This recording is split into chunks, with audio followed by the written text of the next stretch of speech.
Monsieur le sous-préfet, vous venez de rencontrer les parents d'élèves de la commune de Diouloulou, venus vous exposer leurs préoccupations par rapport à la gestion du lycée de Diouloulou. Quelle lecture d'abord faites-vous de leur démarche? Je vous remercie. Comme vous l'avez si bien dit, je viens de recevoir à leur demande les membres de l'association des parents d'élèves du lycée de Diouloulou. À dire vrai, ce n'est pas une première, car depuis 3 ans au moins, le lycée de Diouloulou, qui était connu pour être un lycée d'excellence, traverse des zones de turbulence, dues particulièrement à un déficit de communication et à une mauvaise gestion du lycée.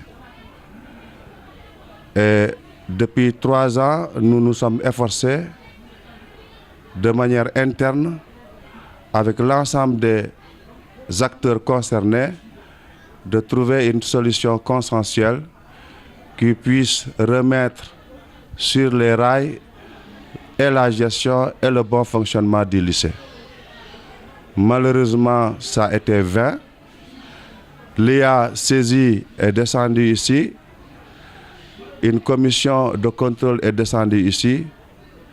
Nous avions alors pensé qu'avec tous ces efforts, il y aurait eu une sorte de stabilité, gage de bons résultats. Nous sommes tous au regret de constater que ces parents d'élèves n'ont plus aucun espoir dans la manière de gérer du proviseur, qui en réalité constitue le problème. Et donc, à leur demande, sur leur demande, je les ai reçus. Je leur ai fait part de la volonté de l'État d'instaurer une transparence dans la gestion des écoles, avec la création de structures internes, comme le comité de gestion. Normalement, tout devait se passer sans problème. Ce qui est loin d'être le cas, mais il y a des voies de recours pacifiques et loyales qui consistent, comme ils l'ont fait aujourd'hui, de venir informer l'autorité administrative locale sur leur désespoir et leur volonté de se séparer du proviseur et de l'intendant. Nous en avons pris acte et nous allons transmettre quand ils auront déposé leur mémorandum. Il faut préciser également que c'est de leur droit, en tant que parents d'élèves, d'exiger de connaître la situation de l'école, et quand finalement ils se rendent compte qu'ils ne peuvent pas l'obtenir, de dire ce qu'ils pensent. Mais comme je l'ai dit tout à l'heure, il y a les autorités déconcentrées chargées de la chose, il y a le ministre de tutelle, il faut donc les informer dans les voies et moyens appropriés.